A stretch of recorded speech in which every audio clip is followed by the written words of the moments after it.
Assalamualaikum warahmatullahi wabarakatuh. Kajian kali ini kami beri tajuk yakni Muhammad bangkit dari kubur. Muhammad bangkit dari kubur. Muhammad bangkit dari kubur. Alhamdulillahirabbil alamin. Selama ini tentunya umat Islam, saudaraku semua, telah melaksanakan syahadat-syahadatnya sebelum masuk Islam. Karena persyaratan untuk memasuki agama Islam itu harus bersyahadat, yakni menyaksikan Allah dan menyaksikan Muhammad Rasulullah. Bila tidak menyaksikan Allah dan bila tidak menyaksikan Muhammad Rasulullah, bukan disebut orang Islam. Jadi makna Islam selama ini hanyalah masih di dalam sudut pandang syariat-syariat saja.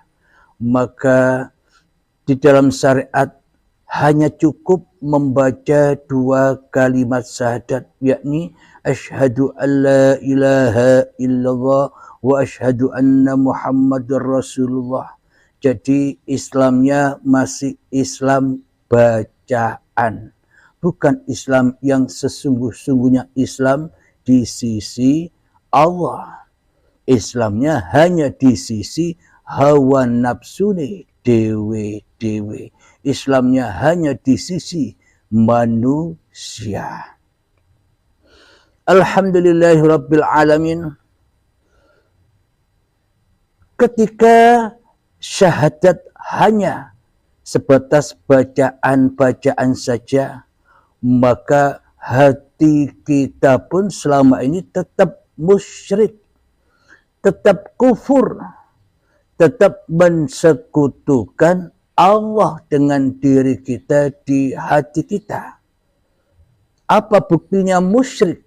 Apa buktinya kufur? Apa buktinya kita selama ini syirik meskipun banyak mengucapkan dua kalimat syahadat? Buktinya adalah kita lebih wujud daripada wujudnya Allah. Terbukti Allahnya gaib, tidak bisa apa-apa kepada kita kecuali diri kita sendiri yang bisa ngapa-ngapain. Berarti yang jadi Tuhan kan bukan Allah. Berarti yang jadi Tuhan kan ya diri kita sendiri. Bagaimana mungkin kita mempertuhankan yang gaib? Bagaimana mungkin kita mempertuhankan yang tak ada? Kan mustahil. Tidak mungkin. Ya, yang wujud inilah yang selama ini kita pertuhankan. Siapa dia? Hawa nafsu kita sendirilah yang telah lama kita pertuhankan sejak detik-detik akil balik tiba hingga setua ini. Abadan abadah selama-lamanya hingga waktu yang ditentukan. Kita selama ini masih di dalam alam kejahiliaan, masih berada di alam yang fana, masih di dalam alam yang rusak, masih di dalam alam kemanusiaan selama ini. Kenapa itu terjadi? Karena kita belum memasuki agama Tuhan. Karena kita selama ini tidak menyadari dari siapa kita ini wujud. Karena kita selama ini kita belum menyadari dari siapa kita ini ada. Karena kita selama ini belum menyadari dari mana kita berasal. Tiba-tiba saja ujuk-ujuk moro-moro dadi dewe, ono dewe, ada sendiri di muka bumi ini. Kan demikian. Sehingga kita mengingkari Tuhan di dalam hati kita. sehingga kita tak bertuhan di dalam hati kita. Yang kita pertuhankan hanyalah yang wujud di dalam hati kita. Siapa? Ya, diri kita sendiri yang memproklamirkan jadi Tuhannya diri kita sendiri di hati kita. Karena tak ada Tuhannya, maka hawa nafsulah yang merebut kekuasaan di masing-masing hati manusia. Karena tak ada Tuhan, maka setan iblislah yang ngaku-ngaku jadi Tuhan di dalam hati kita selama ini. Itulah pandangan beragama dan bertuhan di sisi syariat, yang mana Islamnya, Islam hanya sebatas nama saja. Syahadatnya hanya sebatas bacaan saja. Belum mengenai, belum menyentuh syahadat yang sebenar-benarnya syahadat menurut Allah dan Rasulnya. Maka bila syahadatnya hanya sebatas perkataan atau ucapan saja, maka hatinya masih ingkar kepada kewujudan Tuhan, masih ingkar kepada kehidupan Tuhan, masih ingkar kepada kekuasaan Tuhan, karena yang jadi Tuhan di dalam hati kita masih diri kita sendiri yang mentuhani diri kita sendiri selama ini. Hidup kita tuhani, badan kita tuhani, sholat kita tuhani, ibadah kita tuhani, mandi kita tuhani, makan minum kita tuhani, berdiri berjalan kita tuhani, ibadah dan amal kita tuhani, ilmu kita tuhani, kepintaran, kecerdasan, kepandaian kita tuhani, kesuksesan dunia, bekerja kita tuhani, semuanya kita tuhani sendiri. Kenapa? Karena kita masih ateis, tak bertuhan, melainkan mentuhankan dirinya sendiri di dalam hatinya. Maka semua apa yang diamalkannya, maka semua apa yang dilakukannya pasti jatuh dan jatuh kepada dirinya sendiri, alias diaku-akuinya semua adalah perbuatannya, semua adalah aktivitasnya, semua adalah amaliyahnya, semua adalah laku-laku hawa nafsunya di dalam hatinya. Itulah tanda kita selama ini belum bertuhan. Karena pulangnya kepada li nafsi, bukan kepada lillah. Kenapa? Karena tak tahu lillah. Kenapa? Karena tak pernah menyaksikan lillah. Kenapa? Karena lillahnya ditiadakan. Karena lillahnya dimatikan. Karena lillahnya tidak hadir di dalam hati kita selama ini. Jadi kita ini masih berada di dalam kejahiliaan.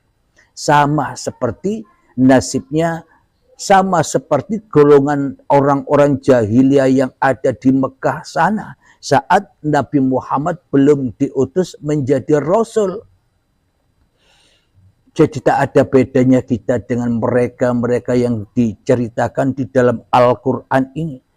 Karena masa-masa yang ada di dalam Al-Quran itu berlaku. Zaman dulu berlaku, zaman sekarang berlaku, yang akan datang nanti tetap berlaku. Kenapa? Karena yang diceritakan di dalam Al-Quran itu adalah amsal-amsal, misal-misal, atau kiasan-kiasan, sanepan-sanepan yang tidak diketahui oleh manusia. Kecuali manusia yang dikehendaki Tuhannya, seperti para nabi dan para rasul itu, serta para aulia Allah yang memahami dengan benar tafsir-tafsir secara mutasabihat yang ada di dalam Al-Quran ini. Alhamdulillahirabbil alamin. Kenapa manusia pada jahiliyah?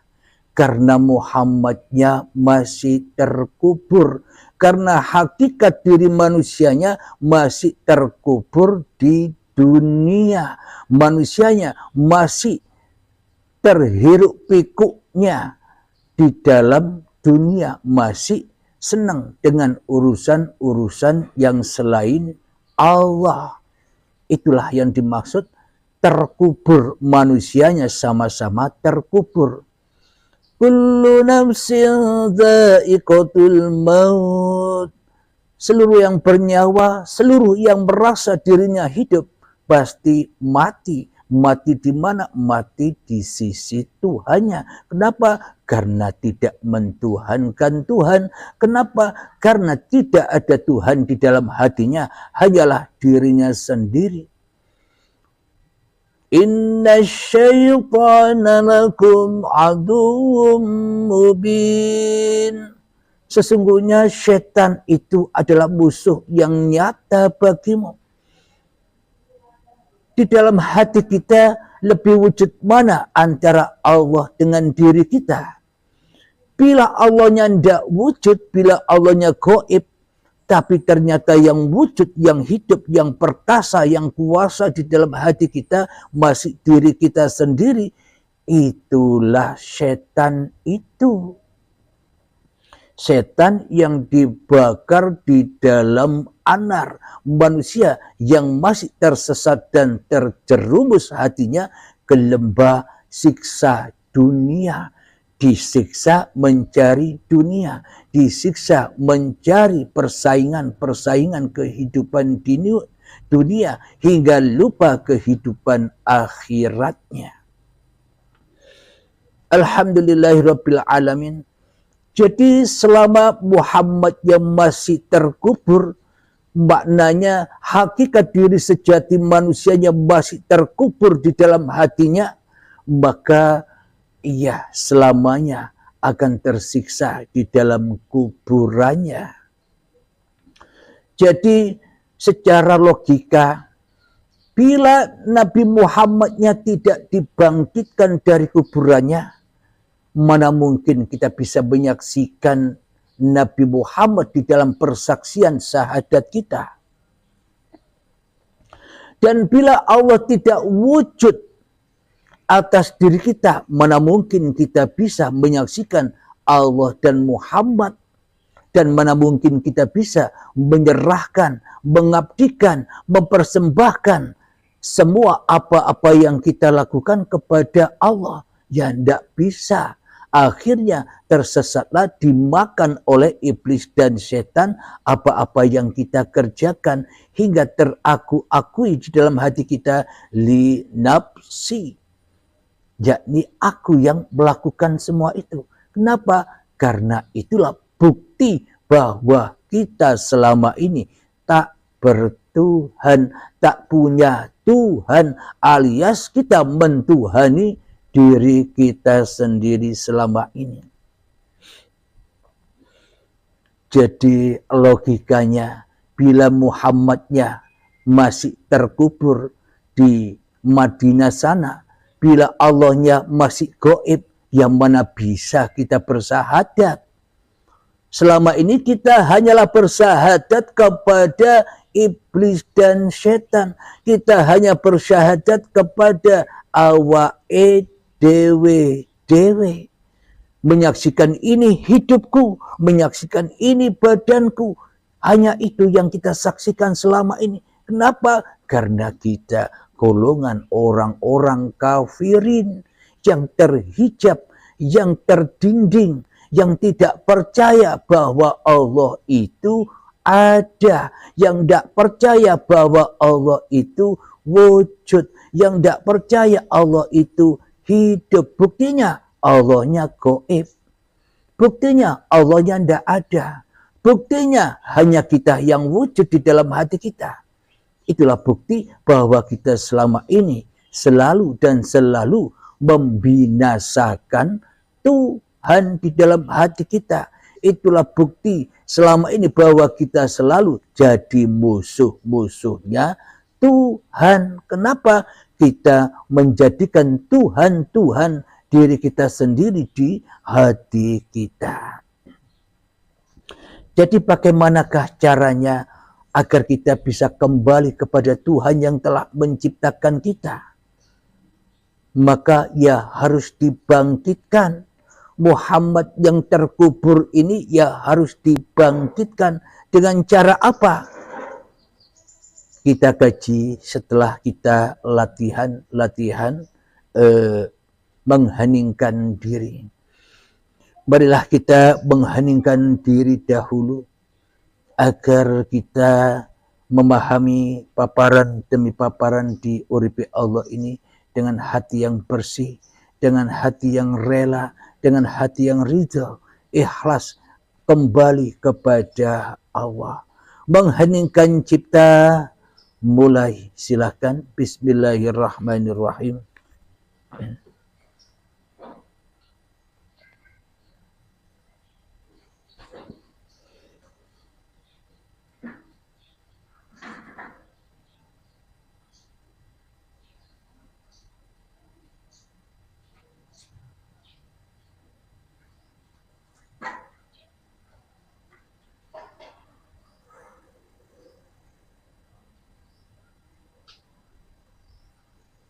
Mengheningkan cipta selesai.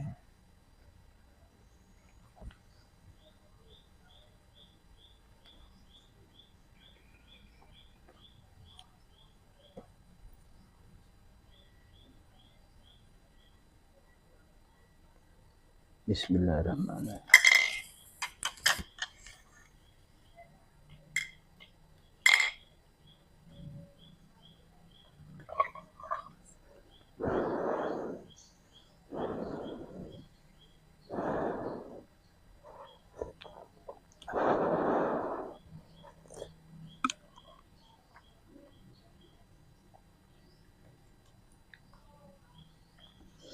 Alhamdulillahirabbil alamin. Mari kita buka di surat An-Nisa ayat yang ke-59. Bagaimanakah caranya agar kita membangkitkan Muhammadnya dari kuburan supaya kita bisa menyaksikan di dalam persahadatan kita.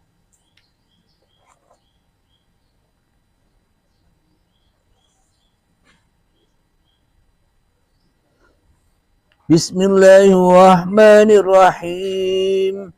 Ya ayyuhalladzina amanu athi'allaha wa athi'ur rasula wa ulil amri minkum.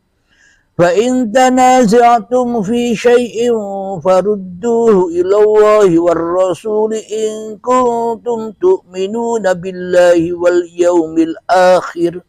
Dzalika khairu wa ahsanu ta'wila. Yang artinya,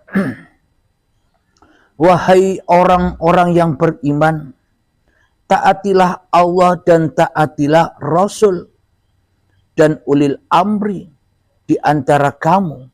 Kemudian jika kamu berbeda pendapat tentang sesuatu, maka kembalikanlah kepada Allah dan Rasulnya.